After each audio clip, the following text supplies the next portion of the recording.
எங்க இந்த அம்மாவ பொண்ணும் ஒரே மாதிரி ட்ரெஸ், ஒரே மாதிரி ஜுவல் அப்படின்னு எல்லாமே ஒரே மாதிரி போட்டிருக்காங்க. அடே யாரு இதெல்லாம் வாங்கி குடுத்தது அப்படின்னு கேட்டா, எனக்கே பாய் ஃப்ரெண்ட் வாங்கி குடுத்தது அப்படின்றாங்க. அவங்க அம்மாவும் அதே சொல்றாங்க. அம்மா யாரும்மா உன் பாய் ஃப்ரெண்ட் காட்டு அப்படின்னு கேட்கறாங்க. அந்த டைம்ல அந்த பையனும் வராங்க. டேய் நீ தானடா என் பாய் ஃப்ரெண்ட், என்னடா என் அம்மா கூட இருக்க அப்படின்னு குறுன்னு பார்த்தாலும் எதுவுமே அவங்க அம்மா கிட்ட சொல்லல.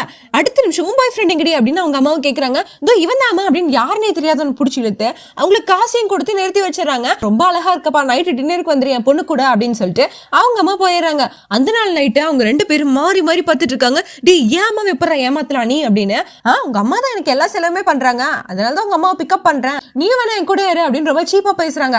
இதை பார்த்தோன்னே அவங்க கட்டுப்பாய், இவ வந்து நீ சீட் பண்றாமா, இவ என்னோட பாய் ஃப்ரெண்டு தான் அப்படின்றாங்க. சீ போடி உனக்கு ஹியூமர் சென்ஸ் ரொம்ப அதிகம் அப்படின்னு அவங்க அம்மா அலட்டிட்டு விட்டுட்டாங்க. அடுத்த செகண்ட் இருமா உன்னை நம்ப வைக்கிறேன் அப்படின்னு அவனை அப்படியே பின்னாடியே வர வச்சு எல்லாம் பேச வச்சு அவங்க அம்மா முன்னாடியே நிக்க வச்சிட்டாங்க. டி நீ சீட்டரா வெளியே போட அயோக்கிய ராஸ்கலா அப்படின்னு கடைசியில துரத்தி விட்டாங்க.